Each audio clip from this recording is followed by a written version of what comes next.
Shalom, brothers and sisters. Welcome back to another day of Rooted in Hebrew.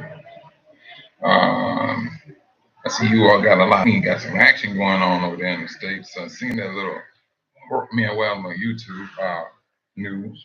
There was a shootout, like some Halloween party or something in Orlando.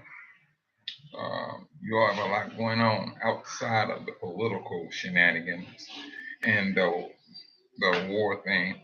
But I did see something about Demona on what's his name? Canadian Prepper. And it sounded like a brother that was in the background when he was showing the video. But the way they were showing all of those bombs just coming in like it was raining. And I was like, what he's saying, man, he was saying that Demona is getting tore up. Van P, shalom, shalom. Demona was getting tore up. Truth hurts. I know it do. Shalom. Yeah. But he was so outdone as to all of that bombing that was coming on Demona. And I know, and you brothers and sisters, for you all that don't know, Demona has our brothers that left back in 1967, I believe, and made their track back to Israel, what they call it. And they was there. And that's where the government gave them a station there, or a place where they can live, a community where they can live, is in Demona. And Demona is also where their nuclear plant is located at. I just hope those brothers seen the writing on the wall and broke camp. I just hope that's the case, that they got up out of there. But the way those bombs was coming down, whoo, it blew my mind. I was just like, wow. And at the same time, North Korea tested one of his, I ain't gonna say a nuclear weapon, but whatever bomb he got. They got so many different bombs. I mean, I didn't gave up. Ain't nothing but a big oversized bullet that can explode. And so he was flexing his muscle, and he was flexing it at the United States, from what the news is saying. And so, and as well as to Japan, I believe. And so there's a lot going on right now. And this is the reason why I say, hey,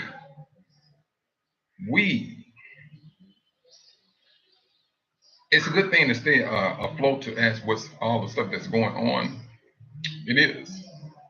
But at the same time, we should not let it overtake us. We should not let it overtake us. No, we keep it moving.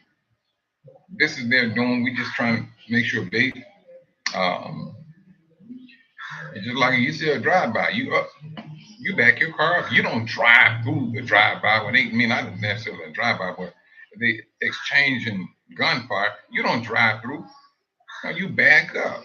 So that's all we looking at. Hey, something popping up, we just want to back up or go a different direction. You're not trying to get involved. But what this work got going on now today, I tell you, it's if it ain't this presidential thing, the war, impending civil war. And I kind of figured something like this is going to happen in Halloween. But somebody was making a comment. I mean, that the shooting was racial. Excuse me. That the shooting in Orlando was racial. I don't know how true that is, because when I seen it, it seemed like it was live and they were, just captured. But when I will say this though, the policemen never fired a shot at this person. But from my understanding, they caught the person, but they never fired a shot at this person. Um, I don't know how to play that one, but mm, they didn't fire a shot. I am kind of leaning towards, maybe he could have been white when they said that the police did not fire a shot. And then one person said, you need to call it what it is. It's racist. So it seems like, this person could have been a colorless person. Well, I shouldn't say colors because when they get sick, they turn all types of colors.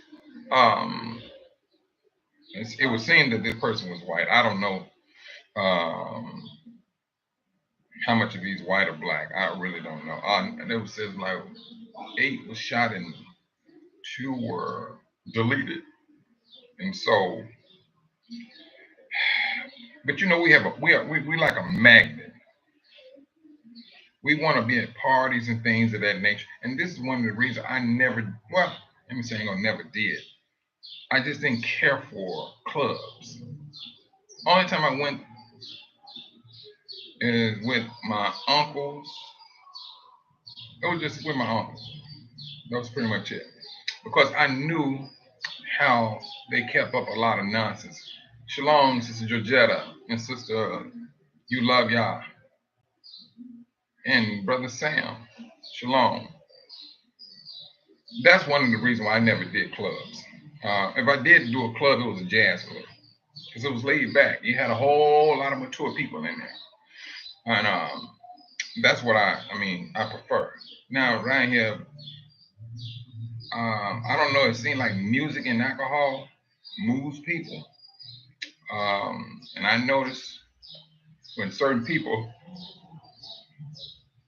excuse me, certain people when they get tipsy, um, they get violent. They get what's the word? They think they can take on the world, and I have like I know some in my family like that, but it is what it is, and but we managed to find the crowd, and it's usually that's the worst thing that you can get caught up in is in a crowd. Yeah, what they call I forgot what they called it. You love Yah. They say they called the liquor something else. And it was somewhat on the joke. Sister Anita, how you doing? Shalom. Nice to have you here today, sis. Liquid courage. Yeah, because I tell you, um, it have people doing some things. It does. And, like what is it? Jamie Foxx said, blaming on the alcohol. Yeah, okay. But I've seen people literally plan to go out there to get drunk. To get towed up. I couldn't do that. I like to be in control of my surroundings and myself. Around here tripping and all that. That is not my cup of tea. Never was. I did that one time, and it wasn't not by that I planned to do it. I was not a heavy drinker. Hard liquor drinker. And and I drank some liquor. Whew, I thought sure I was about to die. I was burning up. It was 10 degrees outside Chicago.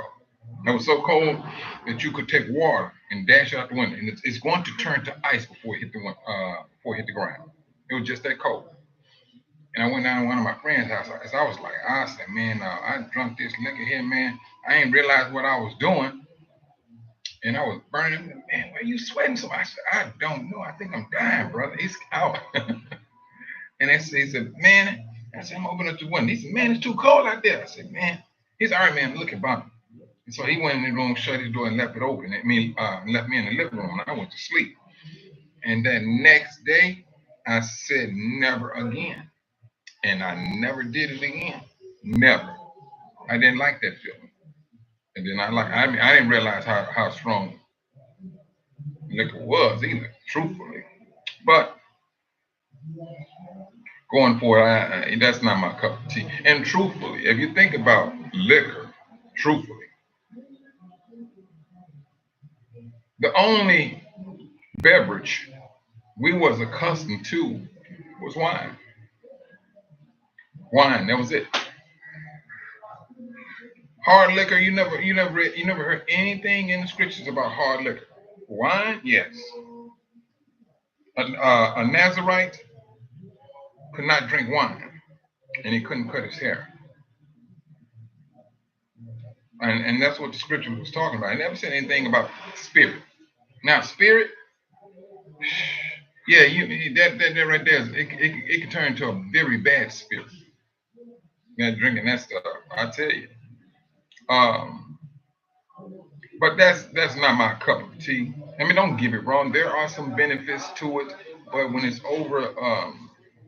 overindulge, oh yeah, it can turn out for something worse for you. It can turn out for something worse for you. But today is the day I put in. What are your thoughts? So I just really want to hear what you, brothers and sisters, has to say when it comes to your concerns, your thoughts, uh, as to the events that's going on in this world, and what do you think will be the final blow to, I ain't gonna say to the system, but at least I'll say to the states, because it seems like when North Korea did what they did, he's like he flexed his muscles. I mean, and he just stand back like he was smoking a cigar. Like, what? What you gonna tell me? What you gonna do to me? Because in his mind, I got China over here, I got Russia over there, and he sent some. He sent, was it 6,000 of his military men from North Korea to Russia. This stuff, they going beyond the call of duty. They're going beyond the call of duty. On top of that, that heavy bombing in Demona, I just cannot believe it. What was it? Canadian Prepper. I was watching it. I'm like, wow. And I'm just seeing all these bombs hitting, and then they just start hitting that ground and start lighting up the ground. Boom, boom, boom, boom, boom, boom, boom. And by the time those exploded, the camera went back up, and here come a boatload more. I was like, are you joking? And brother said, man, they tearing Demona up. And so I was on, and also I'm under the impression that they was trying to take out the nuclear system that they have, plant that they got there in Demona, where the government put our brothers and sisters at, close to a nuclear plant, you know. And and so I was just looking at that. But you know, I was thinking about, I was thinking about Yah. And I'm gonna tell you one thing about it is by Yah, he's the youngest being. The youngest being. He never had a time. He never had a birth. Time does not affect him at all. He don't age.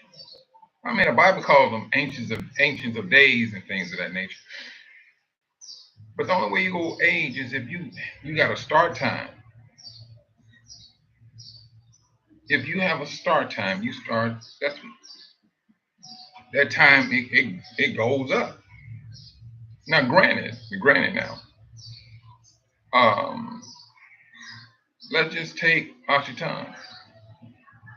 He had a start time, a day that he was created by the Creator, but he had eternity,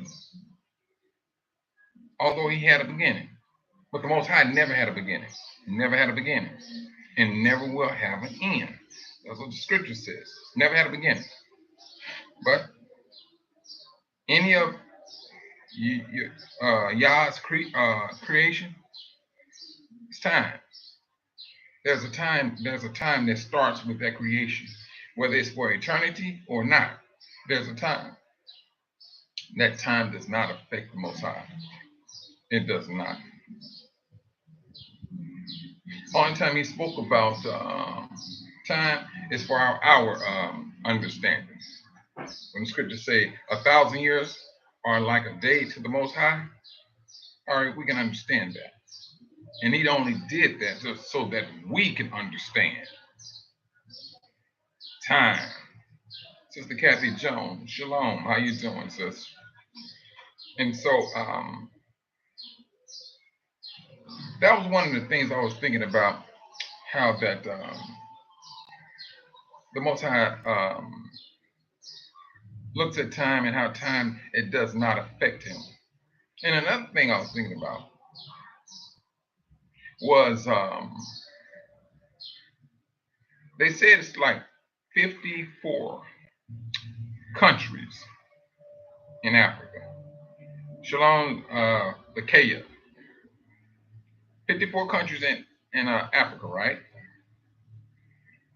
Now, with this Exodus, now, although Africa is a very large continent, very large, but the Most High said his people will be governing his people. The nation will no longer have their foot on our neck. They will not be the ones to tell us what to do. They're going to know, if they did speak, they're going to be speaking out of turn.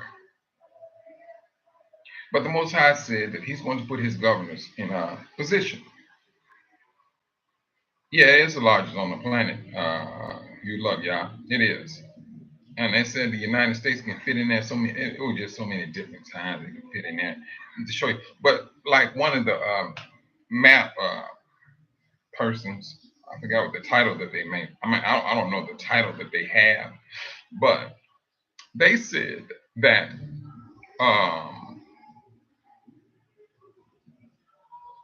the way the world did it, they tried to make Africa like the smallest in order to keep our minds in captivity.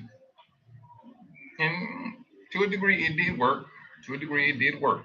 It did. But when the truth started to be laid out before our eyes, then we start seeing it different. We start seeing things different, a whole lot different. And so, if you take what these people has been practicing now for years and years and years, and they keep on. They go from one generation to another generation. 20 years ago, 20 years ago, about two, boom, you got another. This is what they practice. This is what they practice. You got for you to be a doctor in the United States, you're supposed to go to school, right? Go to school. And then you're supposed to be taught by a doctor. But then, according to their rules and regulations, once you finish that, then you have your certificate, diploma, or whatever, stating that you're a doctor.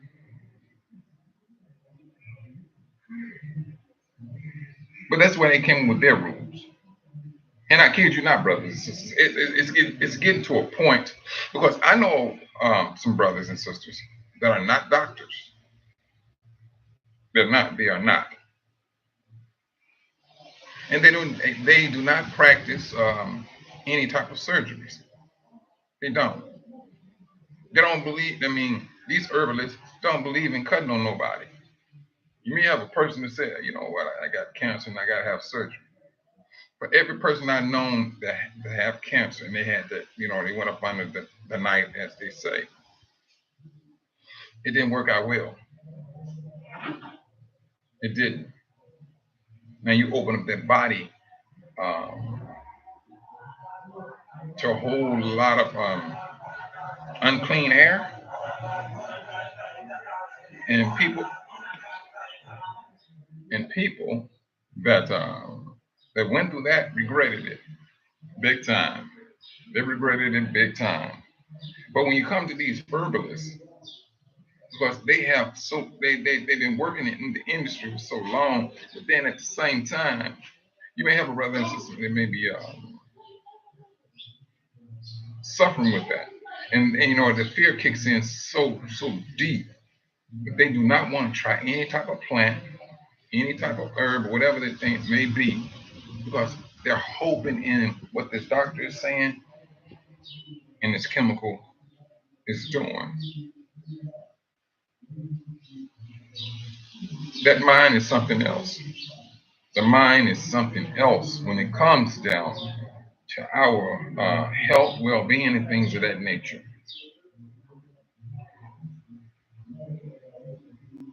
It's not going to hurt anyone to do a little research. We're not, you know, we be the first one to tell our family members, do the research, do the research. But then let one of our brothers and sisters get some bad news about a serious sickness. Ah, we some of us, from what I've seen, I have seen, what I have witnessed, put it that way. It didn't turn out well. It didn't. If there's one sister, I will say this, and we grew up together. Her mind. She said, "No, there are days I just don't feel good at all." But if you look at her, you would not know that she have cancer. You will not, because her mentality is like this: "Oh, I get sick and die. I get sick and die. But I'm gonna just do what I need to do and things that keep me moving." And that's what she do. That mindset. That mindset is what's keeping her alive. On top of the Most High. That mindset. But if she allowed herself to get into self pity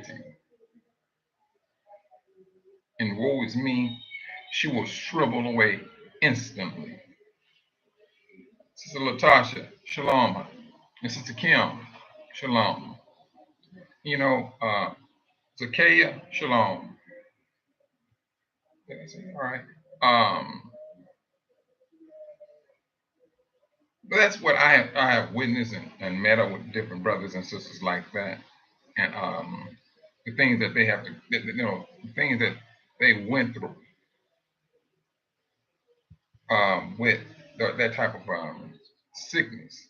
But at the same time, you know, I'm not going to sit up and what's the word, browbeat or just throw my emotions upon a person. If a person don't like the herbs or want to do it, I mean, we cannot make a person do anything. But only thing we can do is do a little encouragement. That's it. Throw out there a little encouragement and help the brothers and sisters that are in need when it comes to things like that. You know. Now I don't know what you all's thoughts are on that. And that's the reason why I said, what are your thoughts? Because now because you just hearing is mine. I mean, you brothers, you want to type it in. What are your thoughts to it and things of that nature? Because not one person on this planet is going to have the answer to everything. I don't care how you look at it. Somebody will have a different take on different things. You may have a scripture that says this, and you believe it means that. All it takes is one person to come through. Well, then they come out with another scripture to support what he's talking about, and now you're starting to see that scripture in a different light. But when it comes to Christendom, the only thing about I hate about Christendom, they don't do that. They will flip a scripture from one to another, but then they already got their mindset as to what they're going to believe. That's the danger of Christendom. Um, they entertain a thought as if um, you're not going to shake my faith from me. And each and every last one of us know that when we was in Christendom, church or whatever, we thought we was devout Christians. That's what we thought. I mean, for whatever holidays was out there, we was there. Thanksgiving, Christmas, whatever your religion say, this is what we're gonna do and things. We did it. We did it all. But the question is this: so what woke you up? What made you think? All right, what made you look at the scriptures and to say, "Oh, wait a minute, Shalom, Sister Yvonne, Shalom." What made you think, and what got you to thinking to turn your attention to this Hebraic understanding of the scriptures? What got your attention? I mean, because I know certain things affect certain people. People say certain things. I know when it was me, it was this sister, and we was working on a site together. Man, she had it was her company and I had my company, but they needed like two or three technicians on this particular site.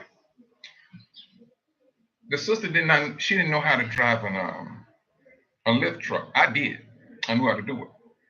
So she was kind of happy because she felt that they're gonna come in and tell her she got to go because they need somebody that can do the know how to handle a lift truck.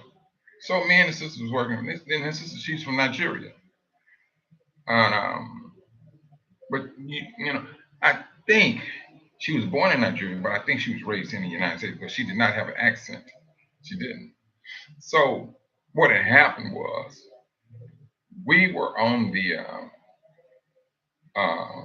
site, and then she started talking, about she taking care of father. She's trying to get him set.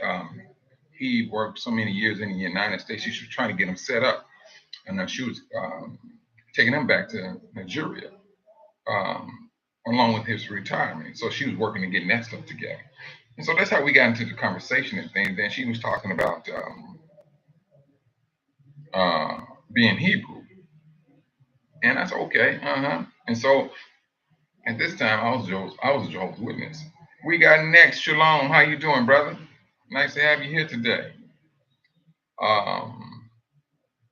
So I'm throwing out scriptures to her. And so she come back again. She said, I tell you what, see, what she was saying truthfully, and I did admit that to her. I said, I understand what you're saying on that scripture. I do. The only thing that I did not agree with was the heat that came with what she was preaching. And she said, you know what? Tell you what, Mike, I'm give me your number, and I'm let you. It's gonna be me and my son. Will call you. So I said, all right, cool. So they called me. So when they called me, I went behind my desk, turned on my computer and everything, getting all my scriptures together and things of that nature. And so the brother was going on. I said, I understand what you're saying, and that is a valid point. But when they said, if the brothers tell me we got to go out here and pew some W people, Shalom, Sister Sheila C. I tell you, just don't know how, Sister, you be messing me up with that C on there. I never want to say see Sheila E. Every time you pop up. But anyway, so they was going in and things of that nature. But don't get me wrong, brothers. I'm telling you, the scriptures they would land out was on. I couldn't argue with that. But it was the violence that I could not get with. And then they got hyper. I mean, both of them, the mother and the son. I'm like, hold on, brother, hold on. Let's keep everything cool and things of that nature. And so the brother and his mother, they laid out scriptures. They did. Sister Cynthia, Shalom. They laid out scriptures. They did. It's just that violence I could not get with. And that happened back in like early. No. Maybe 2014, 2015. Sister Coco Mango, Shalom. And so with that, it was in the back of my head. It was in the back of my head. It was. I'm not going to lie to you. It was in the back of my head. But at that time, the camps was not getting a good, what's the word? They was not getting a good look. Because at this time, that's when they had that incident in New Jersey. I don't know, it was a husband or wife or whatever, but then they claimed, oh, they was two black Hebrew Israelites and they didn't like the Jews. And all. That's what they were saying on the news. And so somehow they was throwing that out there, but then they come to find out it had nothing to do with that. And at that, like I said, they was not getting a good look. But then as time went on, that's when it started to marinate in. It did. Because now I started looking at scriptures, like, wait a minute. And, there were some things, and I think, and then truthfully, I would attribute it to the Most High because there was another article that these witnesses brought out, and it was concerning drinking liquor before worship, which I always thought, hey, no, you shouldn't do that. You're somewhat intoxicated. That was just my understanding. But it seems like that this letter that they wrote to society came from some Italians.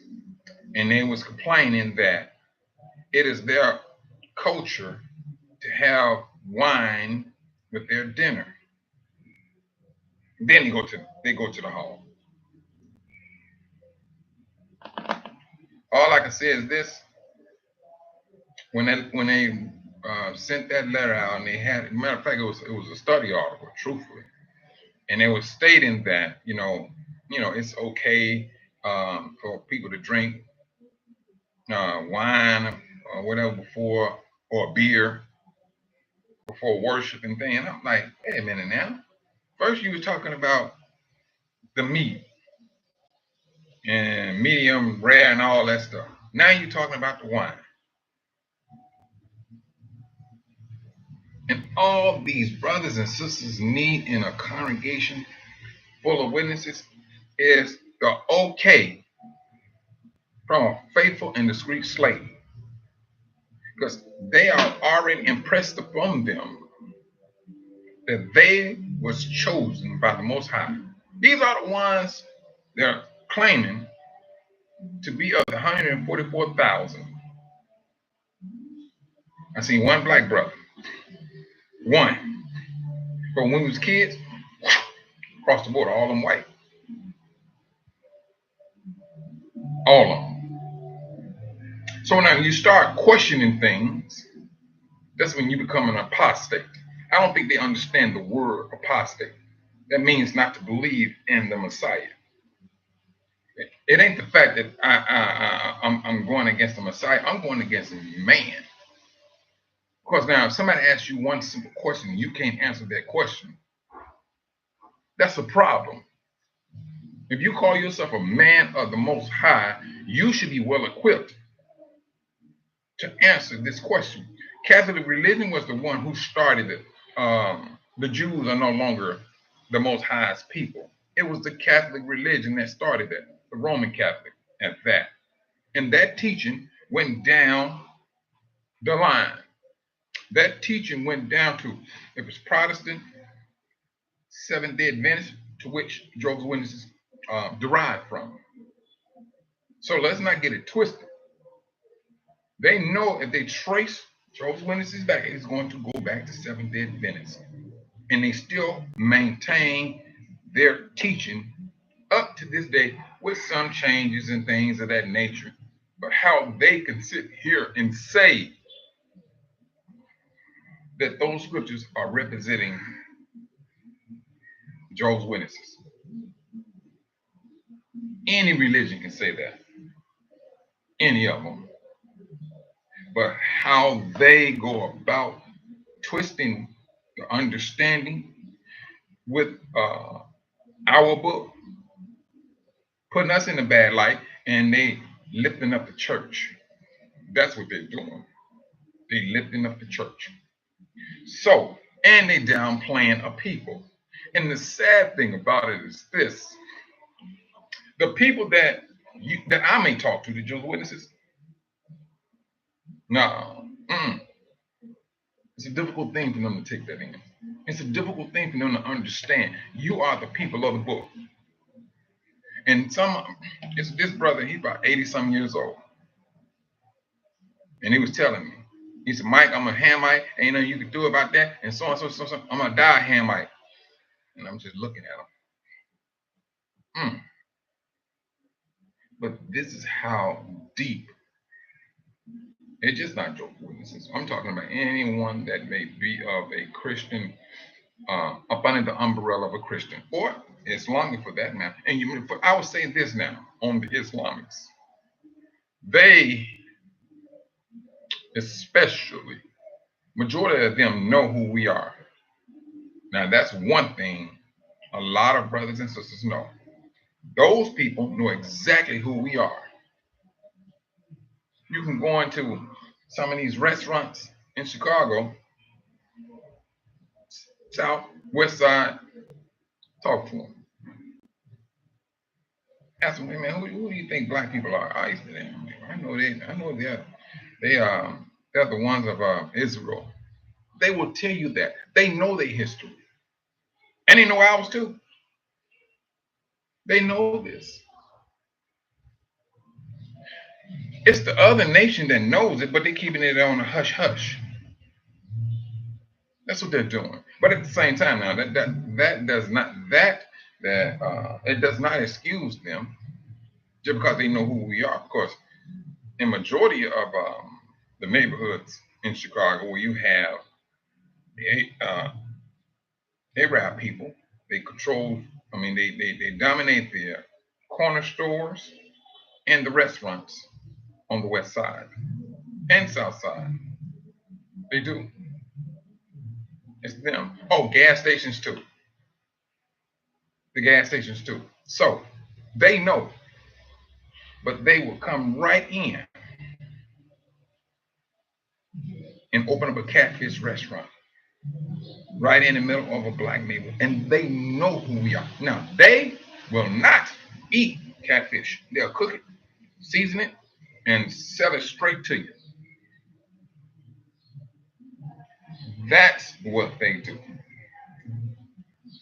They really setting themselves up for judgment. Do you brothers and sisters see what's going on in Spain? Do you see? They said a year's worth of rain came in on I forgot the name of the city in Spain in a matter of 8 hours. 8 hours. And they go talk about, well, and then at the end of the broadcast of the news broadcasting, it said, yes, blame this on global warming.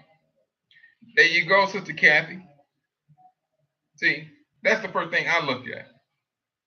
No, you're being judged. Because I mean, if you know your history on Spain, yep, they did our people very bad. They have a church in Spain, a church, and this sister went there and she recorded it. Hebrew sister, Israelite sister. She went in the church, and this church still have our brothers and sisters' clothes hanging up in the ceiling.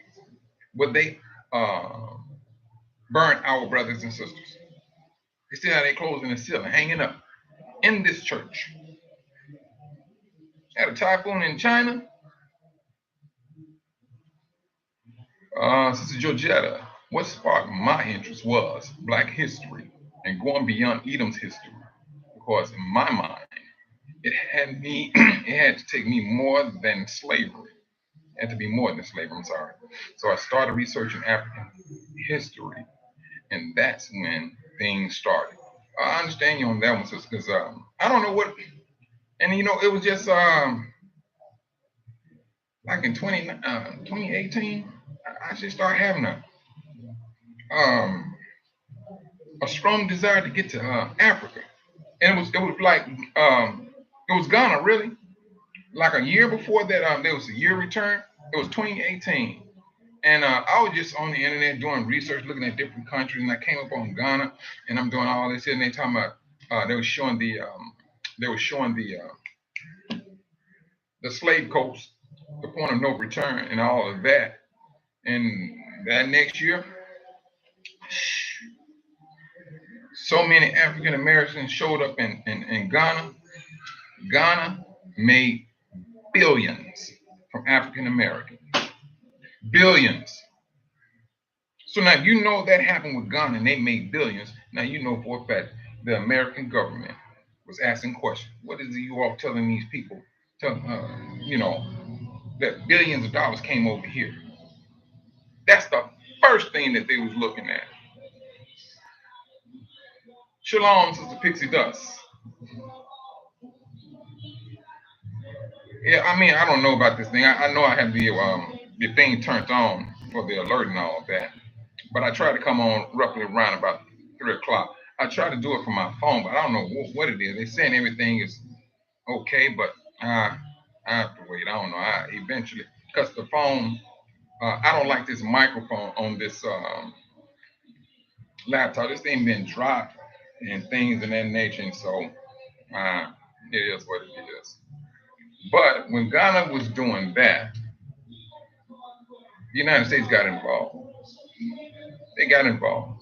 You got $1 billion from African American, and now then when Ghana did that, Nigeria came in and said, "Hey, you don't need no visa. Come here, you get your visa on arrival." They wanted some of that money. They seen they seen a desire in the so-called African American. Now they want to reconnect to some people that they're akin to, but just don't know them. That right there was truthfully, that was a blow. Because when that happened, and so it's not like that the government came in and hindered our people from going back and forth to Africa. They came in with what do I want to call it? I got to pick my words for this one. The rainbow people. Yeah, that's when the government came in with the rainbow, pushing the rainbow effect. That right along when they start spending billions of dollars and things, they come in with that rainbow effect. And that was two brothers. Had me pissed. I mean, they did. Went over there to Ghana, walking them down the street with some Daisy Duke song. Now I want to call them two something else, but they around there just, I mean, oh, you talking about somebody could just went through the TV and just grabbed those brothers? I mean, oh, because I could not believe that they took that dumb stuff and walked them down the streets. yelling how proud they were.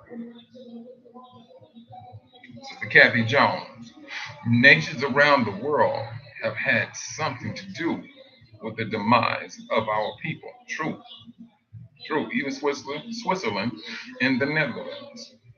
But you know, they can call it global warming all they want. They're trying to keep the world away from judgment. If we can keep the world deaf, dumb, crippling, crazy, and stupid away from saying that this is the judgment of the Most High, they're gonna think, hey, global warming. They're gonna thinking because we pushing that a narrative out. Yeah, I do. Cocoa mango, yes. And I tell you, you talking about something nasty. Yeah, gummy. Oh, mm. But that's supposed to happen. Yahushua spoke about it. He spoke about it. And he said, you know, also in the scriptures, it was, he's saying some of you as backbiters practice that, um, the rainbow stuff, thieves, murderers. He said that was some of you were those people. But now since you came out and washed yourself clean in the blood of the Lamb, hey, he forgave us. But this is what we came out of. We are the example to the world. When I say when I say that we are the example, they're seeing what we're doing. Now, granted, let's not get it twisted. Hold on. They are going to have constant flooding. You know. Oh yeah, Sister Georgetta, that's right.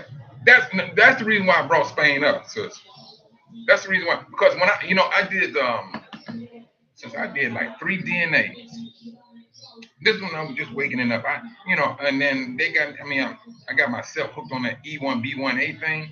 But the more I kept on dibbling and dabbling with that, I come to find out because when one of the brothers said the Most High changed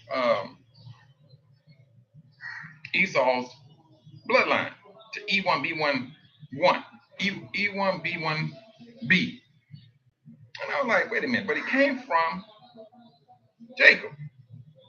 I mean, not Jacob, um, Isaac. And I said, no, no, no, no, no, no. I can't go with that, bro. Because one, he didn't have a scripture to back it up. That's one thing he didn't have. Because the Most High ain't got to change his bloodline. He knows exactly who he is and who his descendants are. That's one thing about that. So, and then I started reasoning. I said, the Most High said, you will know my people by this, by that, by this, by that, the curses and things of that nature. So I said, if you fit this biblical description, you are of Israel. And that's how I went with it. Now, don't get me wrong. I did do my blood thing 3 times with 3 different companies. And they all came back. On my mother's side, it was Ebo. I went through, the last one I went through, what? African ancestry. I went through them the last time. That was the last one. The other one, the other 2, I gotta look them back up. I gotta look the other 2 back up. But my mother's side was Igbo, and my father's side was Yoruba. And so, and then the thing about it, when I started looking at this, and I started telling brothers and sisters that did that went through the sites and things, and they saying, oh, they 20% this and they 20% that, and then they got 10% up here um, in Africa. And I said, brothers, don't fall for that. You're allowing them to break you up by the countries. You're the same people. You take those numbers and you add them all together. Because you are one. You're not. Let me see how they did. They had my bloodline going from. They had my bloodline going from. Let me see, where was it at? It started East Africa. Well, no. It started in Northern Africa. Started in Northern Africa, and it seemed like it was gradually because I'm just following the shades of light. And then, because when I play the video on it takes its time to go to each one of them. And so, and then my family was my ancestor was also in Spain. Yes, until they end up on West Africa. Because both sides of my parents, both Nigerians, came from Nigeria. Well, let's just say that was the last spot because it seemed that our people we kept moving, according to what the scripture says, because hey, we was upon the persecution, we was on the run, and so when I got that, and then I started following the maps and things, I tell you, it's a good thing. I mean, I told my mother about it and everything, but if my mother just take the time out to listen to herself and what she experienced as a child, she would see. No, y'all, yes, you did things that the Israelites did. They did a lot of things, especially my grandmother. Especially, back in the days, my grandmother was one of those persons. She had this picture of, I forgot who it was, two white guys and Martin Luther King. I think he was in the middle, and it was a clock, but it had a red velvet background. And I know some of you all know what I'm talking about, but it was a clock, and my grandmother had the little there you go, sister. And they had it, but that was their idol, was Martin Luther King and the president. What's that president name? It was in the Lincoln, and he got assassinated. But it was his pictures. I think it was him and his brother and Martin Luther King. And that's the thing. And I'm sure Martin Luther King was so deceived, it wasn't even funny. He was so deceived. Two white guys, Jesus and Kennedy. JFK, you're right, JFK.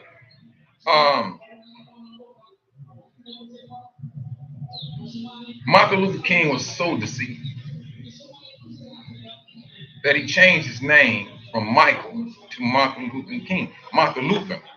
And he is one of the Gentiles that went into the book of the Bible and took out books of the Bible. That's who he named himself after was him. The church or whatever. Yes. When I say when the Most High said that we have been deceived, we have been deceived. And the world don't want to go back and use Michael King. No, we need it. Let's leave Martin Luther there. You got streets in Chicago, Martin Luther King Drive. But all of those streets in any major black city, MLK is going to be in a black neighborhood. It's going to be in a black. You ain't gonna see that in a white neighborhood. It's going to be in the black neighborhood. Yes. So I mean, when we just really take a step back and let things literally kick in. I talked to a buddy of mine, and he's not a pastor, but he keeps the church up and things. So we was talking, He said, "No, Mike, I believe so and so this, and so that." I was like, "Well, brother, what was Jesus' true name?" I said, I said, Google it real quick and tell me where Jesus come from. He looked at it now, but Jesus this, Mike, and Jesus that. At the end of his life, he realized that he had made a mistake. That's why they killed him. He was coming. Sister Kathy, I'm glad you said that because you're right. You're right. You're so right. I did see some history about that. At the end of his life, he realized that he had made a mistake. That was they. I mean, that's why they killed him. He was coming for reparation. You're so right. You're so right. You're so right. And sister, because it was years ago when I seen that he come to realize, hey, I made a mistake. You know, uh, and he did. And I'm glad you brought that out, Sister Kathy. I'm glad you brought that out. And so, but yet and still, I mean, but let's also go with what's his name, Malcolm X. Malcolm X. Now he woke up and he realized that hey, he was misled. He was misled. Now I'm gonna tell you something. I see myself in Malcolm X. Brother Avon, man, it's good. I mean, hey, long as you're here, brother. I'm glad you're here. But I try, like I said, I was telling the brothers, I try to get, I'm trying to get it started roughly around about 3 o'clock, you know. But like I was saying, I see Malcolm. I see myself in Malcolm. I'm gonna tell you the reason why. He trusted. Um, you're welcome, brother. Um, he trusted the leader. I forgot the guy's name, and he was like, never. Hmm, I hope I ain't. I hope I wasn't not viewing that man like a god. Now, I mean, but his loyalty, Muhammad, his loyalty to Muhammad was, mm, but he had a strong tongue at the same time. He had a very strong tongue. He was not going to get him hemmed up in some unnecessary nonsense when it came to words. His tongue was very well tamed and bridled. He knew exactly what he needed to say, how to say it, and when to say it. But when he woke up and seen something that was not the Islamic way, yeah, he started questioning things. He started questioning people. I started questioning brothers in the congregation. Yes, I did. They didn't like it. It didn't. It's going to happen. And he took trips over to Mecca or something like that. Elijah Muhammad. Yeah. And see now, let's not like I told you, brothers and sisters. They know who you are. You got what's his name? What's the new leader? I forgot. Now I was in Chicago. But he's making videos telling people you are the children of Israel, the apple of the Most High's eyes. For a moment, truthfully, I thought maybe he was jumping ship. Truthfully, it sounded like he was planning on jumping ship. Yes, Farrakhan. It sounded like he was, he about to jump ship. What do you mean by Issa Rizza? Sister John, what do you mean by Issa Rizza? Um, because I mean, he went in on the nations. He did. He went in on them. And the way the other young man. Okay, alrighty. Okay. You know, but they know. And then there was some brothers in Africa. They knew they were of Israel. They knew. They said, oh no, my forefathers Israelites. I come through the bloodline and such and such, such and such. But I don't practice that. I practice Islam. They will tell you. And this is in northwest Africa, not too far above Nigeria. Not too far above Nigeria and Ghana. They'll tell you that. Now, with this awakening that's happening, and it would appear to me that Judah, or the brothers in the United States, brothers and sisters in the United States, is like they're not trying to take a back seat to that. They're not trying to take a back seat to it. No, they're not trying to take a back seat at all. It's like they're pushing, not necessarily for the world to understand. They're pushing for other brothers to understand who we are. Yeah, he is smart now. Don't get me wrong. The brother is smart. He's very smart. Thin brother. Well, no, you know what? He been picking up a little weight though. He's not as thin like he used to be. He used to be real thin. Because truthfully, I thought that was his son. That's what I thought it was. You're right, Sister Pixie Dust. They're going to jump ship. They're going to jump ship. Because matter of fact, I'm going to show you. So if you talk to white Islamics, they would tell you, oh no, we don't have anything to do with Farrakhan. It's like Farrakhan is in a whole boat by himself.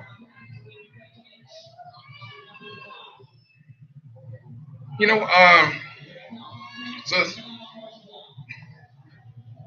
truthfully, Sister Jones, Arabs, the true ones are black. Truthfully, they are cousins. But where the Europeans come from, man, I girl, she's Greece, Turkey. They came down there because they came down there for mineral and wealth, and they start setting up camp, and that's how they start pushing those Hebrews, not Israelites, but Hebrews, to the side. That's what they did. Shalom, Sister Emma. And that's exactly what they did. It's the dark ones that we are related to, because now you got to understand, when I say rooted in Hebrew, now that can go far and wide. This is mostly towards Israel, because Israel, out of that, of course, Abraham, when Sarah died, he remarried. I think he had like 3 wives. I think it was 3. And he had more kids after Isaac. But there was Isaac and Ishmael that buried their parents, buried their father, rather. And so, yes, Ishmael, Hebrew. But that chosen people that came out of the Hebrews are the Israelites. That's who the Most High chose. And Sarah made that point very clear to Abraham. She made that very clear. Yad Saints, Shalom. She made that very clear. And eventually, as time went on, if you look at Psalms, was it 86 or 83, where Ishmael is part, him and Esau and some other nations got together, they confederate to come against Israel. So I mean, you can be Hebrew. You can be Hebrew all day long. It's what line of Hebrew did you come through? That's the ticket. That's the ticket. And we all came through that line of Israel. And that's the line, that's that bloodline that the Most High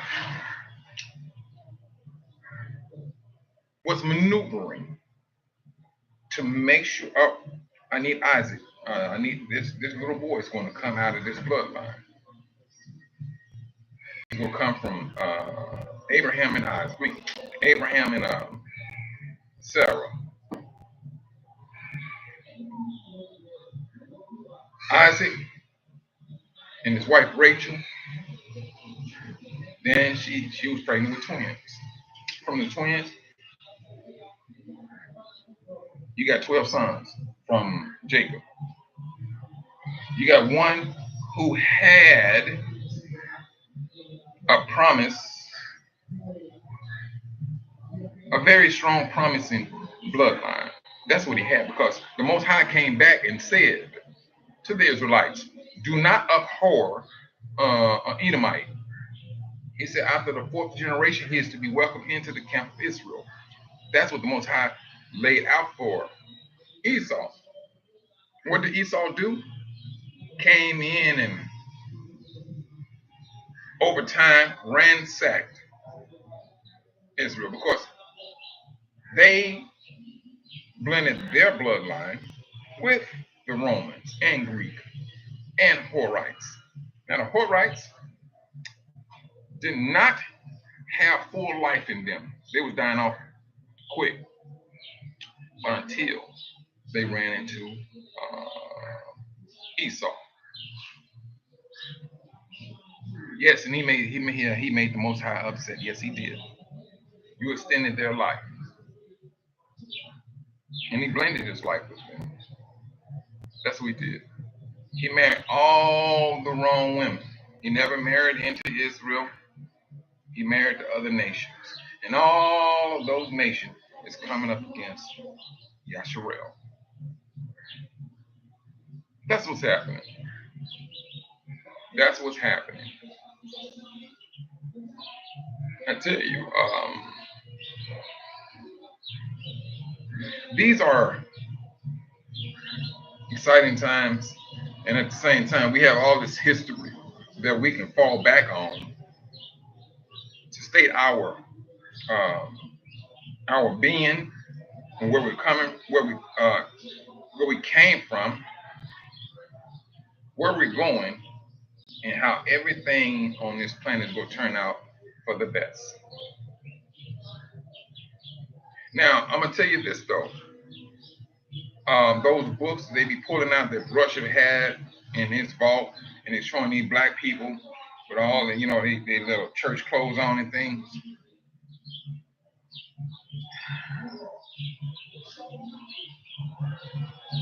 I can't say. I mean, they could have been Israelites. They could have been, because I know we have a hard time of letting go idol worship. I don't know what it is, but we had a hard time with these idols, starting with that golden calf. That golden calf went down Israel bloodline. Whew. It was just downright ridiculous how far that golden calf went down the line of Israel. Yeah, Esau spoiled that. He spoiled his seed. Yes, he did. He did. He did. But we could not get rid of it. And the thing about that is, the Most High chose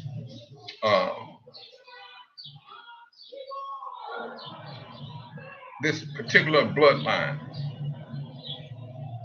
Started with, like I said, Abraham and Sarah. Got to Isaac. Then from Isaac, and we all know that Jacob or Israel got that. He got that blessing. And then the Most High looked at it, boom, these are my people. This is my special property. This is it. This bloodline here. Each and every last one of us, we have a blood relation to Yahusha. Please tell me if I'm wrong. We all have a bloodline connection to Yahushua. Period. And granted, we may be descendants of the transatlantic slave trade. Yeah, you may have a nation that came in and did foul things to our mothers and sisters and things and had babies. But the Most High promised, I'm going to cleanse your blood. I'm going to cleanse your blood. I'm going to cleanse your blood. Because if you take the average African American, and so-called, and you do your DNA thing, and when you start adding up your bloodline, how much you're up, you will say, I'm going to say African. In you, it's going to range from 79 to 89%, period. You're well over half. You are well over half in your blood. But the Most High said, I'm going to cleanse your blood. I'm going to cleanse it. Now, this is the thing about that. This is the thing about that adding up your blood on African soil. Because they have my bloodline going all over into southern South America, and coming up on the side of Mexico into the States. That's not to say that my family was not of the black persuasion, because they were still in South America. You know, they just giving you the country, so they gave you a percentage of that. So, but I didn't add none of that up, especially when it came to the European side. It was like, it was like 0.some%, and then one of them was like 1.some%. It wasn't high. Wasn't high at all. Wasn't high at all. The only one I was really concerned was with how much I had of European in my blood was that northern part, and it was a small part. That was it. Because when you wake up, you would like to wake up that, hey, you 100% this, bam. Even our brothers in Africa, they're not 100%. They went into slavery before we did. They was all up in Rome, Greece. They was all up in there. You may find some that, you will find a percentage of that you're in Africa. And the sad thing about it is they don't believe, they think they say to themselves that they're 100% African. You do the history? No. We can go back in biblical times.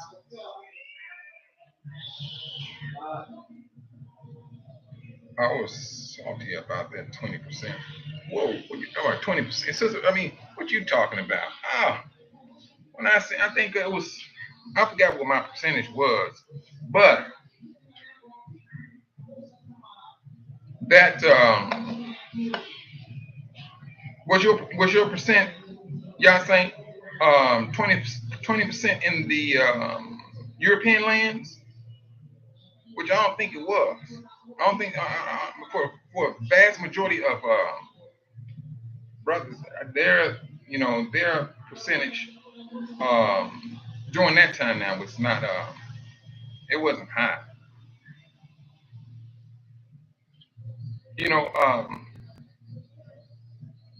But the Most High knows he knows what he's doing, and he knows exactly who we are.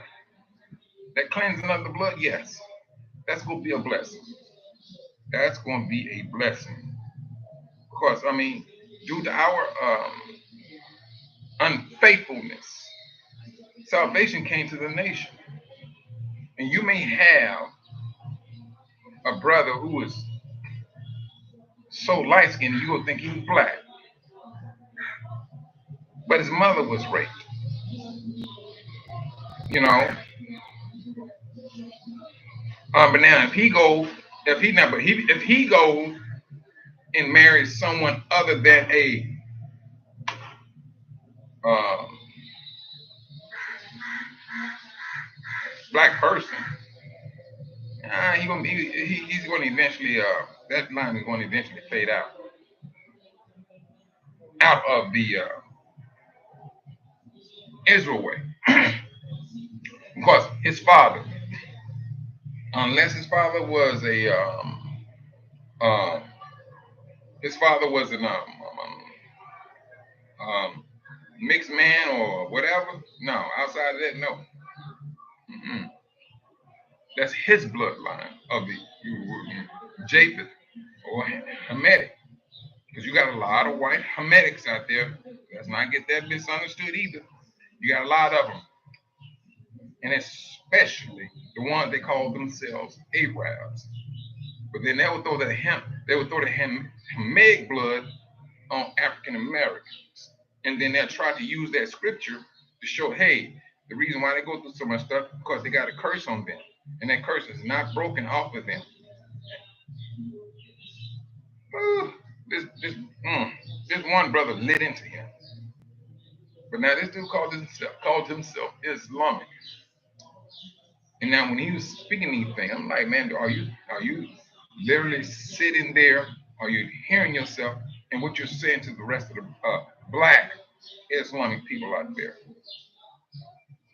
But they needed to hear it anyway because they need to see there's no love at all from either side. I don't care if you're a devout Christian or you're a devout Islamic. You're not going to get that love there. Off the top, you're not going to get it. You can be a Christian and say, I'm going to go to a church in the suburbs. See how what when you go be, you're a stranger. They don't care nothing about you talking you're a Christian or you this, you that. You are a stranger. And I mean, now Islam, they pretty much you say their greetings or whatever. All right, fine. Deep down inside, nope.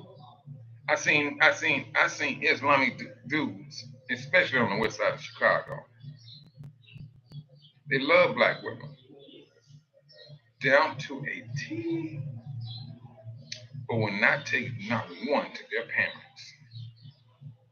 Will not take one to their parents. I knew. When I get out, he was. I think he was Indian.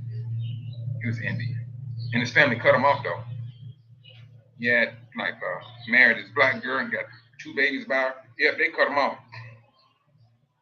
Wealthy family, they cut him off. But when somebody said in the comments, "Oh, y'all saying yours came up to 80%?"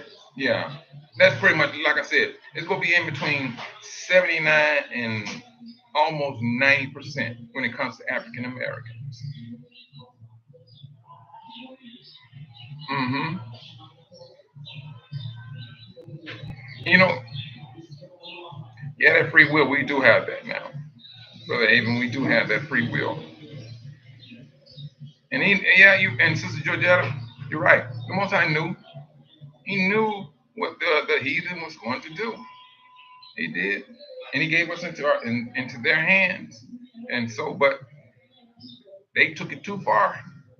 It's just like your child did something bad in school. And, back in the days, people say, before you got home, you got a whooping like 3 or 4 times before you got back home because everybody knew you, and they just viewed you as their child. The only thing different about that is you ran up on one who just took the whooping too far. And so now, though that parent would come and knock on that person's door, look here now, you got all these bruises and cuts on my son. You took this too far. Now you gonna have an altercation with that particular person. And the Most High is having an altercation with the world. Shalom, Brother Robert. Shalom, nice to have you here today. That's what he did. They took it too far. They took it way too far. So now you're taking it too far. Now you got the Most High's attention. Oh, wait a minute now. I let my people go out there to get disciplined, but not the way you all doing it. You taking it. You took it too far now. Now I got to judge you. I got to judge you because who are those nations that took it too far? Who are they? Are they not Esau? Uh,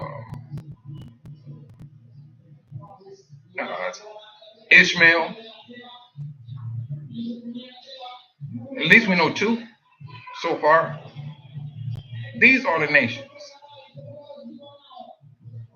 And outside of that, any other nation that took up that banner or the Confederacy against us. Any nation that took up that Confederacy and worked it because they seen something and started to feel something that was sadistic. Well, I can slap these people around and not go to jail. I can do this here to this one. You're my property. You belong to me.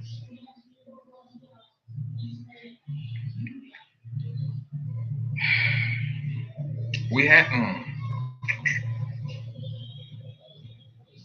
to go through this discipline, brothers and sisters. We did. It was a month that we went through it. And I know I got to go back down the same road again.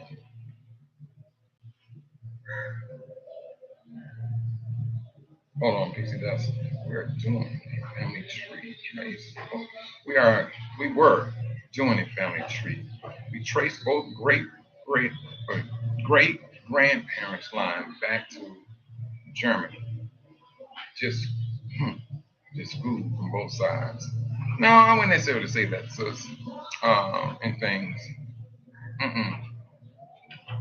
You'll be surprised of what white person would have Hebrew blood in them.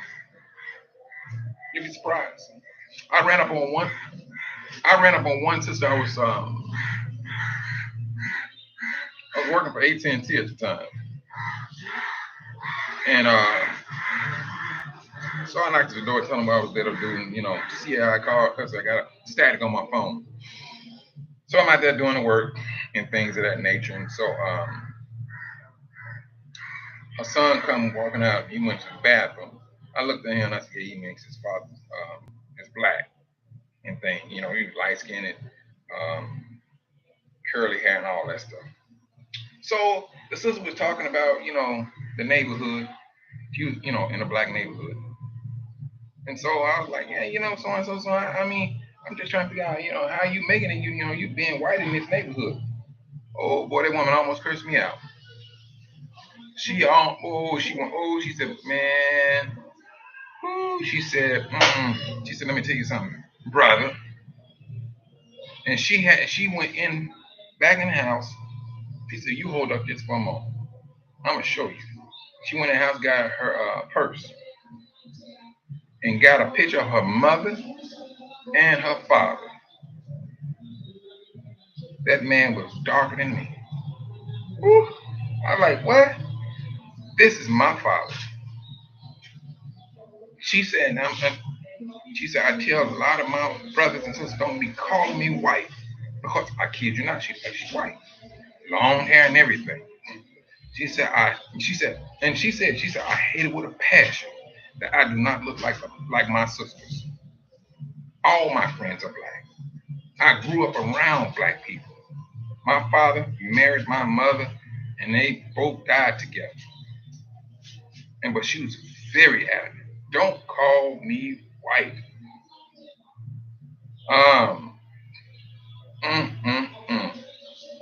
And so that's one of the things I look at because I work with this other sister. She was highly upset too. We worked at AT&T together, and she said, "Don't call me white." I'm not white. She was adamant about it. She told him, I'm not white. All her kids was black. She said, I am black. My mother was white. Father's black. But, she came more so on that light side and things. But act just like a black person. Oh, my goodness. She got on my nerves at times. She did. But we got to come to it. Well, it's not that we have an understanding. There is it's already an understanding. There are some brothers out there. Um, yeah, you're right. Y'all saying you just said it. All shades of hues out there. But I'm gonna throw a little but in there, y'all. Y'all saying I'm gonna throw a little but in there.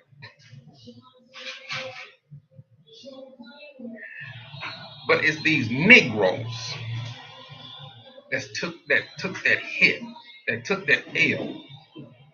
You didn't find the ones that can blend, they can go for both white and black. Because usually if they look like that, they went on that white side. They didn't get treated like we did. That's the only thing I would say about that.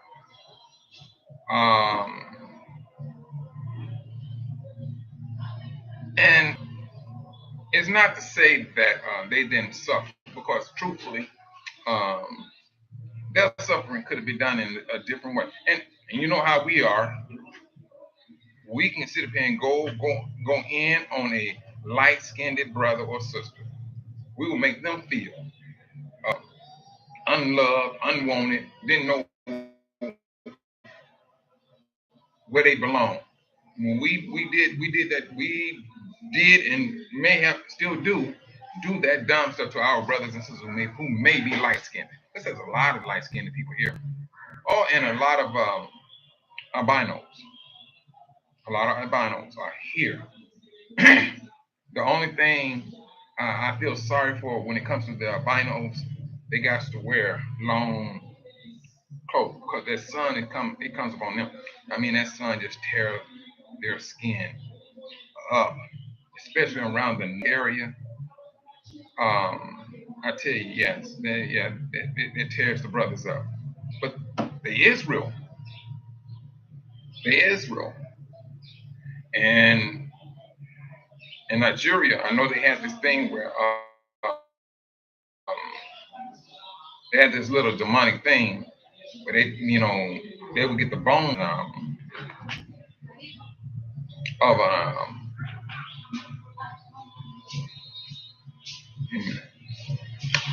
of an albino, and they come to crush them up. It was for some satanic thing, and they was doing that until the government put it down. Hey, kill an albino and do that, you go catch a murder case.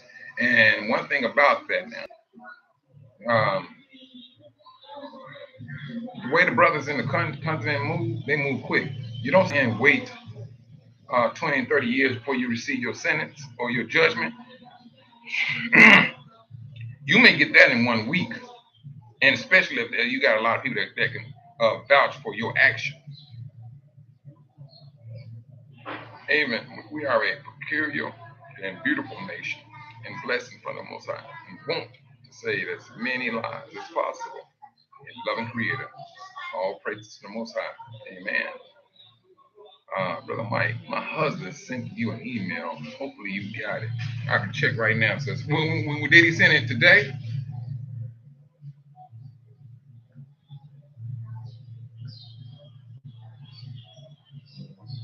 Galen Jones. Wait a minute. Yeah. Yep. I got it, sis. Okay. I'm gonna take a look at it too. Yeah, I got it. I got it open. Okay. My grandparents was light and dark skin. My mom had 10 siblings, half dark, half light skin. You know what? But that's how we are. And and you may have some Africans that may And I see that more so from the West. Well, no, let me take that line back. What West Africans, some in Uganda, that speak up and say we just mix. We're not them people. That's they're not. They be part African and part some everything else. See, but that's where that nonsense come in when the Most High was talking about there will be no riffraff between Judah and Ephraim. That's the reason why the Most High was saying that. That's the reason. Oh yeah, in the Caribbean and things of that nature. Oh man, please. Huh. Somebody said earlier in the chat, they go wish they was black. The time is going to come where they're going to wish that they were of us, at least by color. See, right now, it sounds like not the thing to be, but as this world goes on, they go come to realize this is the thing you need to be. This is this these are the people. If the world give them a chance to check their bloodline, it'll be a mad dash for the whole world to be going through. I want to get my blood tested. I want to see to make sure. I want to see how much percentage African I got in my blood. They will be running in droves. They're going to run in droves. You're going to have a mad dash. Everybody wants to be up under that saving grace.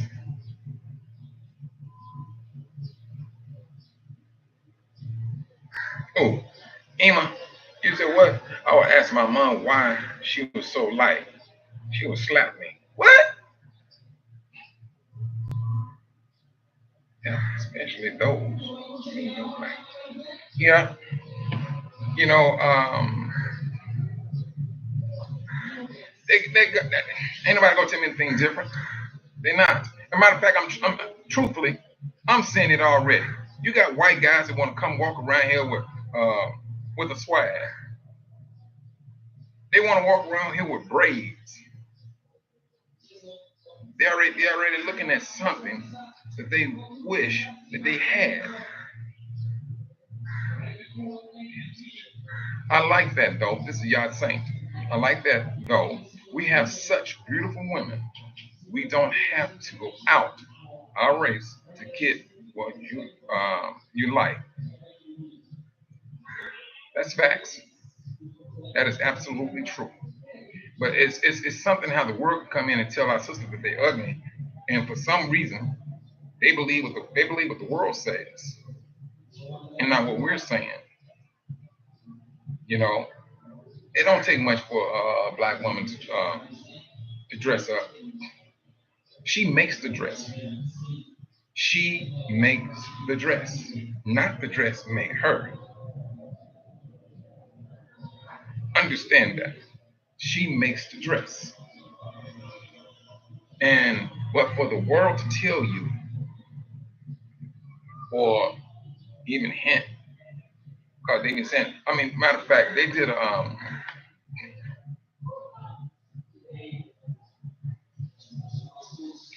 you know what truth hurts? They and you know what? I'm a attribute that to what they seen that what black people go through. So if they got a hint of light skin on them, they're gonna they go rock that. Oh no, I'm not a whole lot African. Mm-mm. Sister Sheila C. I think Pastor Darby said our melanin is like 300 an ounce. Okay. Said there's an Italian looking boy who started off with cornrows and has progress to dreads. His skin is getting darker too. He may be tanning to achieve that. Now let me oh the truth hurt it, that is that self-hate. It is. It is. But sister, when you talking about that Italian, now on the Italians, now you do know from a scriptural standpoint, it was Zepho, Esau's, was it his? I think it was his son or grandson. It was one of the two. But he blended his blood with them, with the Italians and the Greeks. So, and then in World War II, a lot of our brothers stayed over there with the white girls. They had families. Now, Cecilia, what was it? What's the name of the place?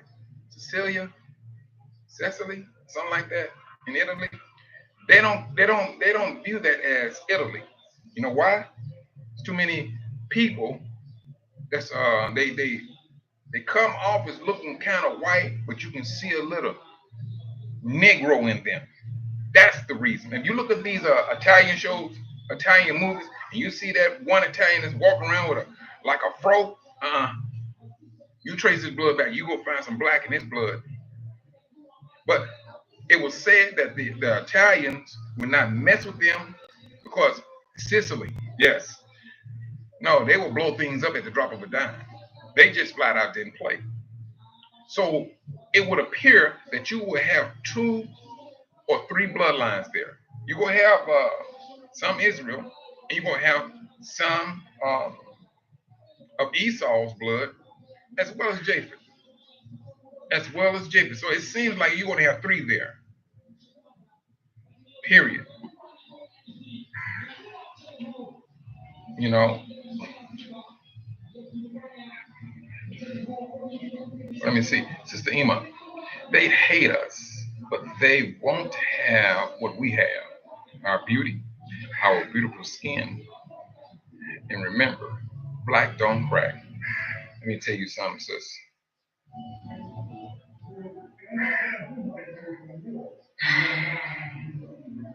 I think we, in time, are going to be put in the same predicament as Esau. And right now, like what Yasin was saying about the brothers in the Caribbean, right now, they up under grace. They can say all that stuff, not being woke. They can say that up under grace. I understand that. But when you wake up and you find out who you are, you better hope that grace is still there for you when you have that full-blown knowledge to who you are. Now, it's just like Esau. He didn't think nothing of his bloodline. He showed his respect for that blood, his birthright rather, and he showed his concern of his bloodline when he stepped outside marrying Israelite women or Hebrew women.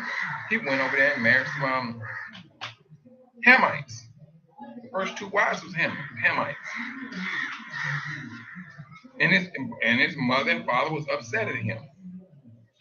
They knew what are you doing? And he was upset because of that birthright. That's it. Your bloodline. Don't get me wrong. I understand brother Ben, my brother Ron, truth unedited. I got him on there. I understood everything he was saying. We not black, or we just not black. All right, got that. But when it gets down to it, yeah, we Israel off the top. We Israel. But when Israel is going to be gathered back together, they said that the majority of Israel is in South America, at least from the transatlantic slave trade. And they're saying that they dominate the population there too. They dominate the population down there. When you look at the population, those brothers are no, they kind of no, they kind of dark. Speaking Spanish and Latino, whatever you want to call it. Yes, But when we get down to it, and with this preparation of the Exodus, this is just me. This is just me. I think the majority of the brothers and sisters want to be brown to dark brown to dark, very very dark brown. Period. Because now you're talking about a whole island of the Jamaicans. You're talking about a whole island of Haiti.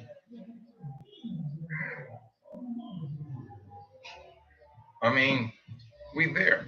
They look at us. They hate us. They hate us. And truthfully, you ain't got to be all that dark for them to hate you. You don't. The little young brother that got taken out by the police. The police said she thought she had a taser. That brother and mother was white. He was a light-skinned brother. It's like, I don't care if you high yellow, you still got that bloodline in you that I hate. No, I haven't heard about the swag hypocrisy. No, not brother. Y'all saying, yeah, they are us. No matter how you look at it, they are us. And that day is fastly approaching, where I seriously believe we're gonna start dropping. We're gonna drop some of everything. Whatever the Most High has planned for His people to wake up to who you are. I would not be surprised though. Wait a minute, this is me. Oh. They're gonna start taking that cross off the wall and everything because that fear is going to set in.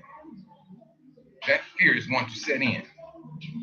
We're those people, but if the fear may be there, and it may be just for momentarily, but it's going to be there, and it's going to serve its purpose. It's going to get you gathered together to get up out of there.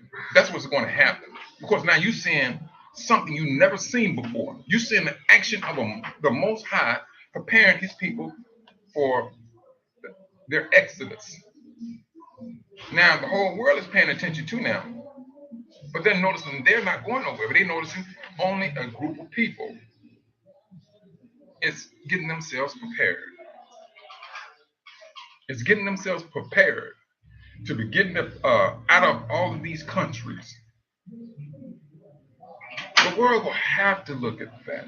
They will be drawn to it. Why is it that these people whom we hated, where they going? Where are they going? They go ask that question. I would not be surprised if it was not televised. If it was televised, yeah, it's all the nations go fall in and go fall in line. Wait a minute, all these people want what? Yes, their creator is calling for them to go back to where they're from. For real? Now the world is looking at this now. I think you better go ahead and do it. Put them on ships or whatever they need to, planes or whatever. Take them back where they came from. We don't want that heat. We do not want that heat. Yes, I'm serious. They want to see the magnificence of the Most High. I don't care if he just curled up some clouds, lightning and thundering. If he speak, you might want to hang it up. His voice is going to shatter all the nations. That shimmer of fear going down their back, down their vertebrae. Shit, no, they go. No, y'all look at. Come on, y'all got to go. Y'all got to go. And I will tell you, brothers and sisters, this before you anything happen, they come and tell you got to go. Look here, I need to stop out of the bank. Y'all need to give me some gold bars first. Come on, give me some gold bars and things. We I will hop on that boat. It ain't gonna hurt to ask. I'm telling you. We think them getting themselves prepared to fight a World War III is something that's a joke when it comes to the Most High. That is a joke. Yeah, it may seem like it's something now because we never seen it, a World War III, and we are forecasting a very chaotic time. Yeah, we seeing that, and we we getting there. It's happening, brothers. It's happening. This is not the time for us to fall back. And I ain't gonna lie, it can be worrisome. um, Along with this awakening, we still got to fall back on what Yahusha said. He said, we want to go through some hard times, critical days, times will be upon you, and they are upon us. But now, as we see um, wars and reports of wars, don't let them terrify us, like Yahusha said. Don't let them overtake you. I tell you, Pixie Dust, that's right, we came in over ships. If I can get me a cruise boat, I'll be all right, man. That'd be cool too. The plane, girl, please. Trips on that plane, I would tell anybody this. If you take that plane ride, start your fasting 2 days before you take that plane ride. Take it. Do your at least 2 days.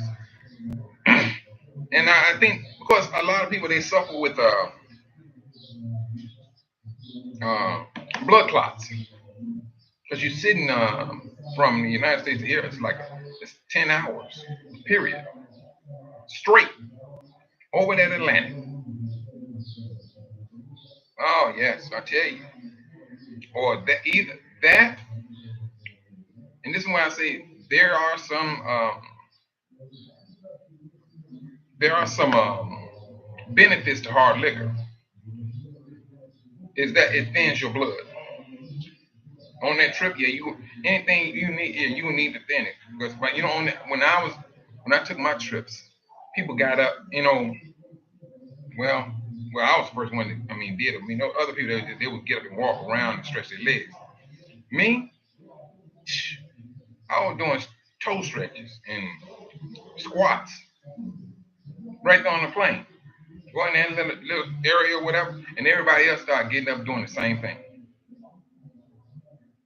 And if they was not walking around, they was doing it, stepping on their tiptoes and going up and down, up and down, up and down. Yeah, it's tightening up your calves and everything, but it helps that circulation out. And that's just my encouragement for when you're taking a plane trip, a very extended time on the plane. Sister Ema, you said when I was small, I so wanted to. Oh wait a minute, hold on. I was going too fast. I wanted to be black and beautiful, like my cousin. The skin to me was so beautiful. But now I understand. I've been called a ninja.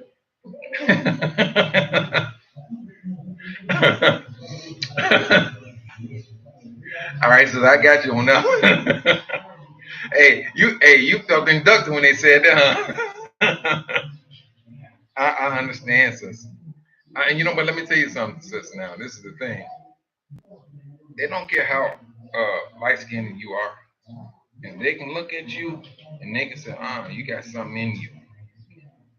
You got something in you. If they can detect a hint of it, ninja, sit down. uh-uh. I'm serious. It is what it is, you know. And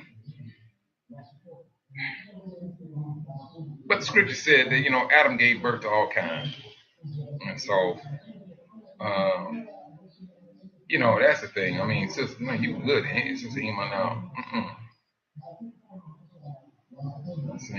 Yes, that was the most honest test on his people. Let me tell you something. But you know, yeah, saints. Um, I had questions about that, and I started looking at the fear factor that they was pushing out. That what got my attention. It was the fear factor, and then the first people they came upon was people of color. People of color, and they was pushing that stuff. It's a lot worse on African Americans and this and that, and everybody that was dropping from it. All they was showing was people on TV was us, just like they showed people on TV from Katrina, but they ain't showing no people. They not showing those people from of us on from Florida. They're not showing any other people, but they know how to move a narrative around. They know how to do that. So when I started seeing that, um, that's when no, I'm not gonna be taking that stuff. People wanting it, lining up, and then I never forget this, because I would get up in the morning and I would listen to GCI, and then they was cracking on people, Steve Harvey and his crew, talking about, yeah, you better not bring your dumb so and so to my house for Christmas, and you ain't got your lollipop. They was cracking jokes like that stuff was funny, and I never thought they was funny at all. They'd be laughing and cracking up at some stuff. I'm like, man, I mean, damn, that ain't funny. I mean, are they getting paid to laugh? The only thing I would listen to, I mean, I would say that was funny, and it all depends on if he did a good job. And that was Tommy when he did a little prank call. Outside of that, no. Mm-mm. They was making fun of people who didn't go and get the lollipop. Um, just talking about people. Yeah. So you heard that too, Truth Hurts. Yeah. They were talking about coming over for Thanksgiving dinner. You better not bring your so and so at my house. And you ain't got your lollipop. But this is how the media worked it around with them. And so they get up there and they, they want to turn things into a joke. But this stuff, it wasn't a joke. It was real. It's real. You know, they want to show the world. They want to go out there and take a shot, and then for the world, take a lollipop rather, and then they want to show the world that they did it. See, this is the thing, though. They can show the world that they took a shot. That could be just spring water that they taking a shot. You don't know if that's the antidote. All you're seeing is a needle with some liquid in it. It could be water, if that's the case. But they just want to show I'm doing something. I'm taking responsibility. I mean, that media, please. To the HEMA, the media shows us what these heathens think, and they ain't doing it. They're doing it. They're doing it very deeply. They're doing it very deeply.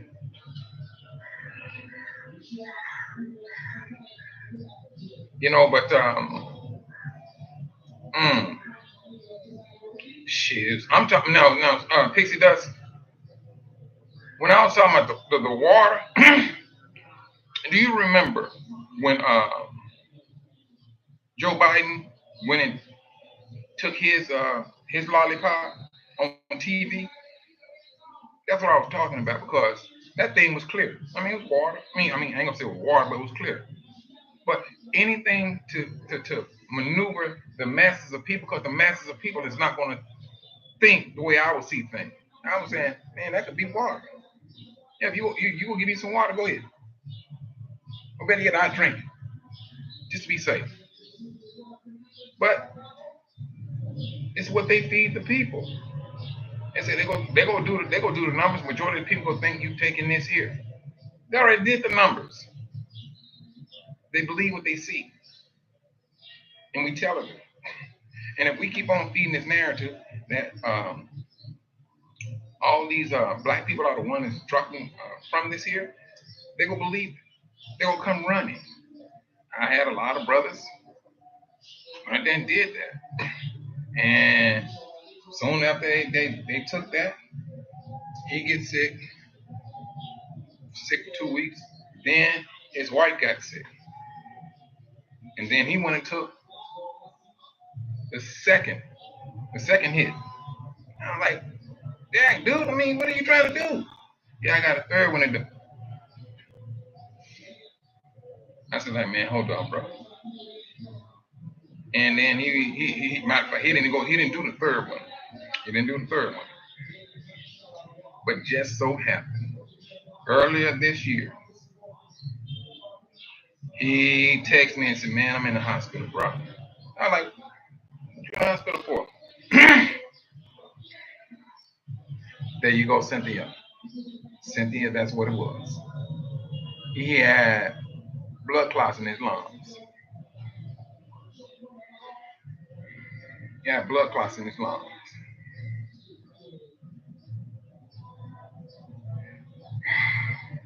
Brothers and sisters, this is the time for us to really be shrewd and be overlaid. I mean, overlaid, mixed in with discernment. If you see a fight going on, look all the way around you. Examine everything. That fight could be just a ploy to keep you occupied while they still take your purse.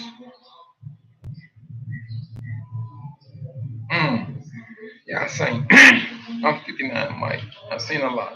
Only the Most High should be voted point blank. Oh, you right, bro. You're right about that. You're right. In the moment we start, and you know what? Y'all saying the thing about that is this: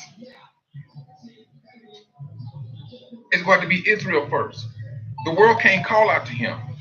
He don't have an ear for the world. He has an ear for Israel. Israel will have to call out to him first. Once he answers us, all right, you got company, go school your company. And once they school and they have an understanding of the rules and regulations, you can bring them on in. Please, y'all saying if I'm wrong, tell me I'm wrong.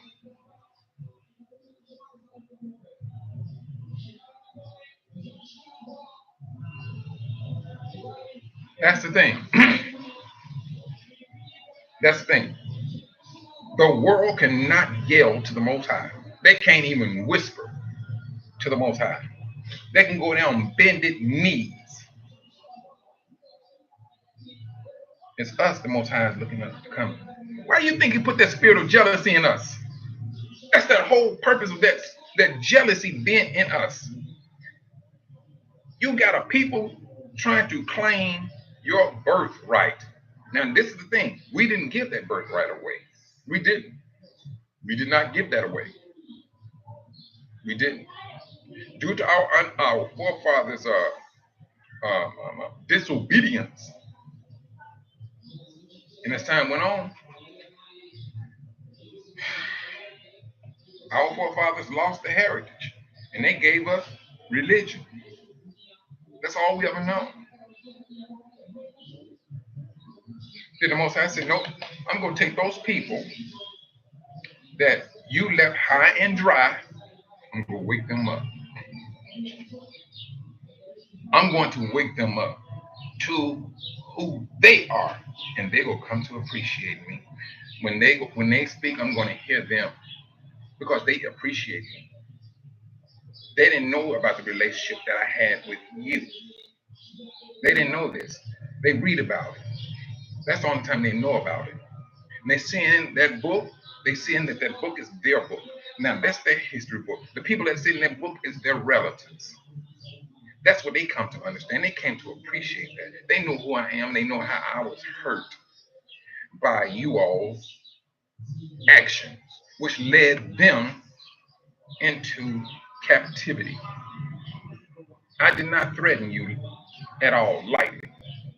I had to let my discipline run its course in order for me to get these particular people here to appreciate who I am and where they're coming from and who woke them up.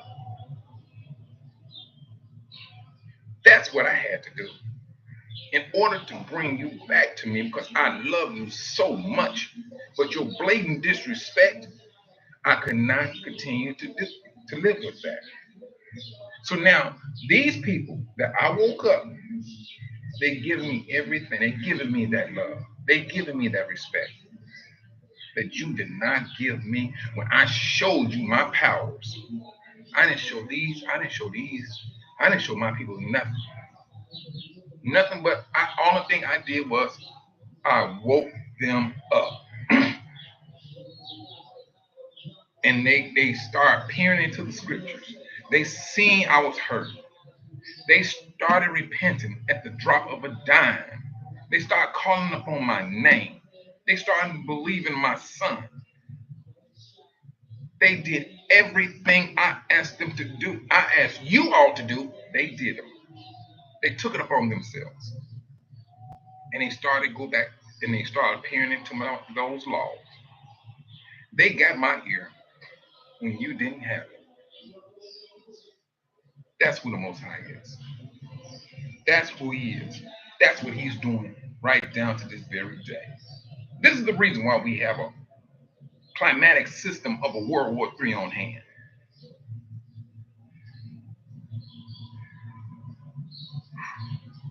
That's where we at. Brother Robert, Brother Mike, my 6 brothers and sisters took and I'm the only one that had discernment not to do it. You know what? And you know what, brother? Let me tell you something on that.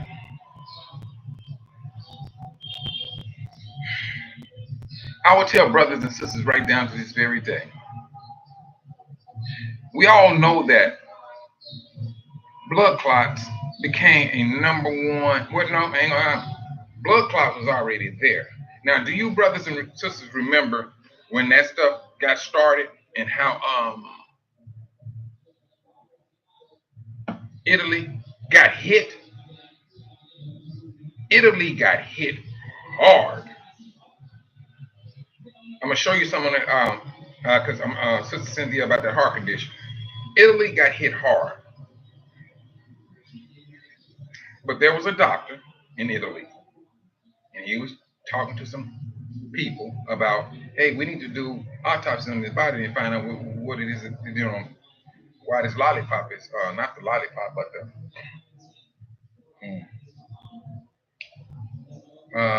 that virus was taking people out. They told him no. They said just burn the bodies. This is what he stated. They told him just to burn the body. A lot of them he did, but one of them he didn't. And he found out what the problem was. It was a blood clot. Guess what he started doing? People came in there sick, gave them an aspirin, told them to take an aspirin once a day. Once a day. I would tell brothers and sisters, take your garlic pill each and every day. That aspirin, it can thin your blood a little tad bit too thin. It can, unless you made like a baby aspirin and things of that nature. But my buddy's father, he was in a nursing home, and he got sick from that stuff too, and he was in a nursing home. So when I found out, and it was the news, and that nursing home came on, I was like, wait a minute, Harvey there. So I get on the phone. I called his son. I said, man, look at your father's nursing home was on the news, and people over there are sick. Kind of find out he was sick. So I told him, like, look at man, go in there and take off and tell him to do this here and to do that there. Um, it was he was already on blood thinners, but he still had a lot of that mucus in his chest. Now he's getting scared. He's getting scared because his roommate just had died, and 2 people across the hall died the same week. So now, yeah, he's really concerned. But they would not let his son in there. So, but he left a case, like 2 cases of water and some other stuff. And I told him, hey man, pour a little of this in there and things of that nature, you gonna be good. They was trying to figure out how in the world he pulled through. They were trying to figure out how he pulled through. But once he got better and everything, he came up out that nursing home. But he said that whole week, it was like 10 people on that floor that died from that. If you want to talk about a 2025, I think that was the year for it. I think that was the year for it. I really do. But we're seeing things different now. I mean,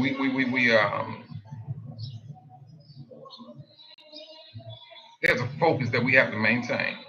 We know what's on the horizon. We know that eventually people are going to be saying, I'm African, I'm African. It's going to happen. It's going to happen.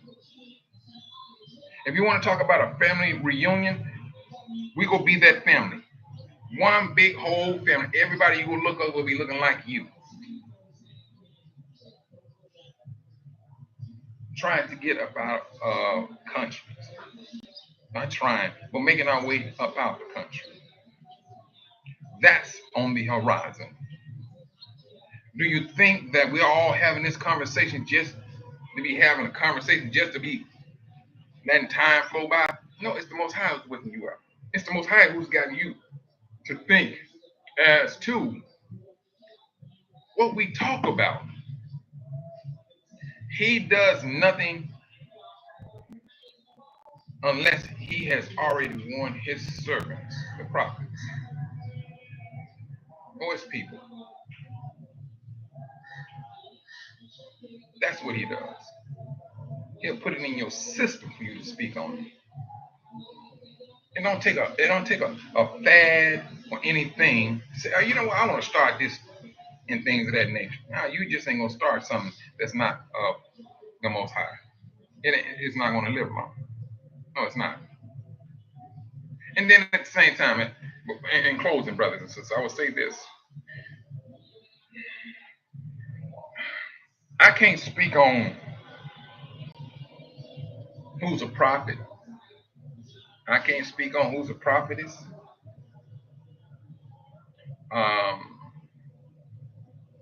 That's a very touchy conversation. And I will say this to brothers and sisters, proceed very cautiously. Proceed cautiously. We know what we are coming out of, and that's Babylon and its religion. Maintain that. Hope in Yah.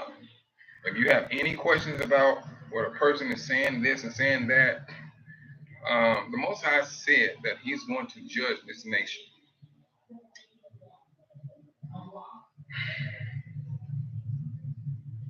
To say what's going to happen to a person, that's a touchy situation. And don't get me wrong, I even said it. And it's not like I have a regret on it. I don't preach. I mean, I don't preach, and I hope I never that it didn't come off like somebody's going to, or you will be destroyed. You will get the Most High hand. No, I came up and I said no. And I said, I told you what my dream was about, and I told you who hit represented in part, but it seems like there's a way for repentance. That's what I said. I didn't speak of nothing about, oh, this person here, he gonna um, be deleted. No. No. The Most High never said nothing like that, and I'm not. No, I'm not even trying to speak that way. Um, and that's just me. But in this time at the end and this awakening, there's a lot of things that has awoken also with this awakening. There's individuals out there that is doing this just for entertainment. They're not concerned about the repercussions of their words at this time.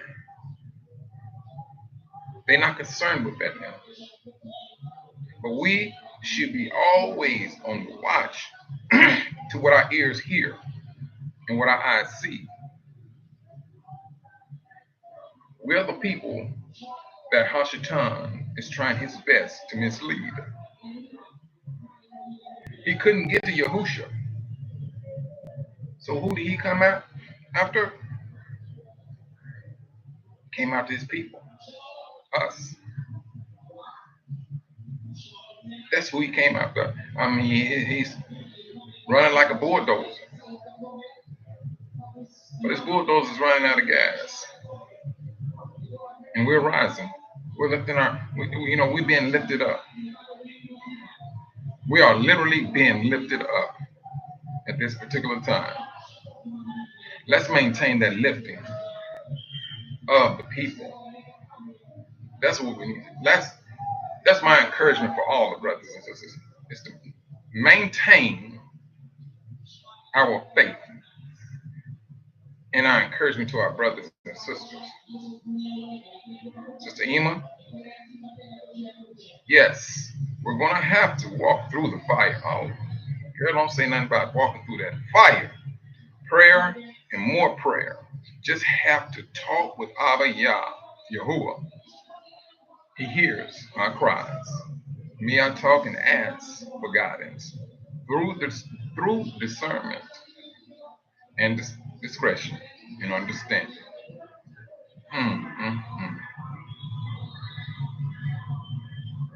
The apple of his eye. The right, Sister Georgetta. But that is an excellent point, sister. Um, and for those, if if it comes about and you feel like, man, I'm feeling discouraged. Truthfully, you're supposed to be worn out. You're supposed to be worn out. That's scripture. Yes, tomorrow, it's going to be pretty much around about the same time. Today is Friday. Your Friday morning, you all's time. I don't know what might not happen Friday evening, Friday night over there. I'm serious. But I will. I will be like about 3 o'clock. I won't be as long in things, but just to, because I do know on the Shabbat,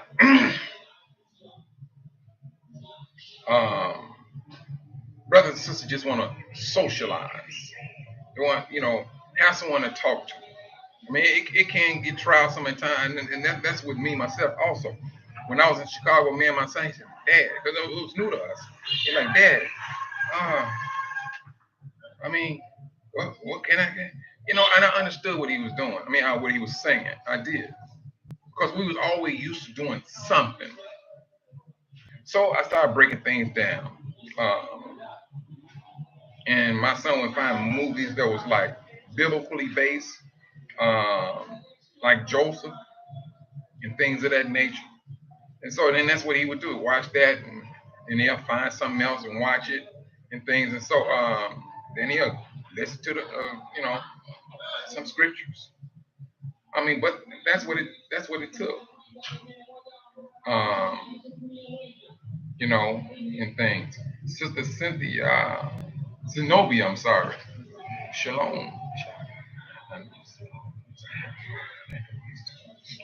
Oh, blessed to all and you, brother Michael. I have a brother named Michael too. Hope he's going to be a sister Zenobia.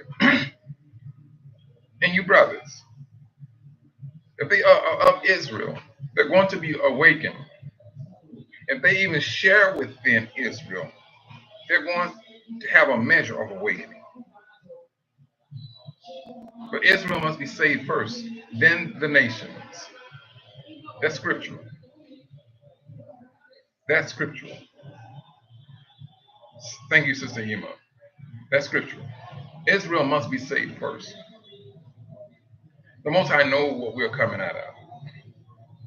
Now, whether they're healing like that, we don't know.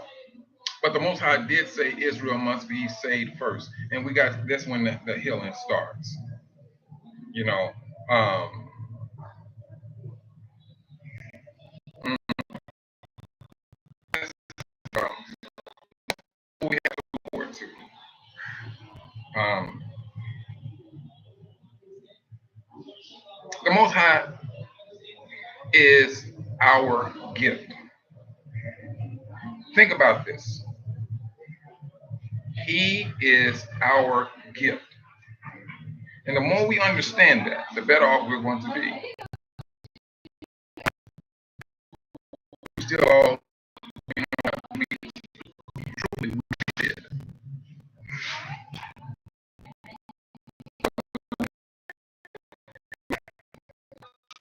So you not know me, brother, even when not knowing me,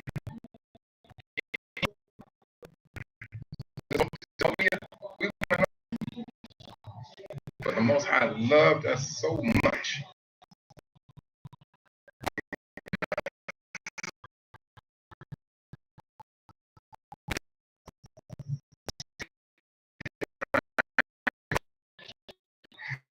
Arrogance, thinking they can climb above the branches, and thinking they can laugh at the body of tree. That's who's supporting by the means of the roots, supporting the branches. That's that jealousy. We guard that tree. I'm breaking up.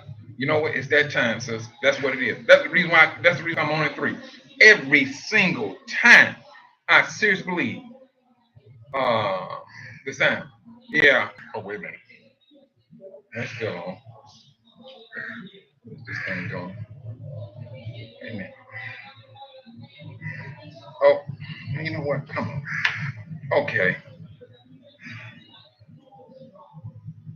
I don't know. But let me say this, brothers, in closing. Um,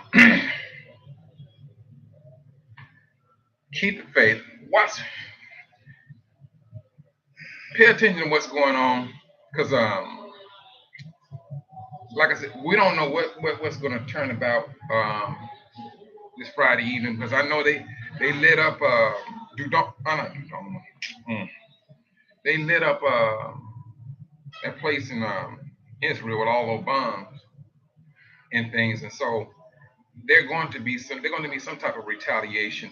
I mean, it is what it is, and we just don't want to get caught up in their nonsense. Today is the 1st of November. You all have the 5th of November for the election. Brothers and sisters, I'm gonna say this again. Keep your head on the swivel. Watch your surroundings. Watch your surroundings. Yes, brother Dylan. I mean, yes, I see you. Hallelujah. And that's what we need to do. We got to continue to stay in prayer. The Most High hears you. If you want to talk about when the Most High is hearing you, this is the time. This is the time that He hears you. 70 CE, He had to turn His ear away from us. He had to. You too, Brother Robert. But you brothers and sisters, be safe out there. Keep your head on the swivel, and continue to pray for one another. And I hope to see you all tomorrow. Shalom.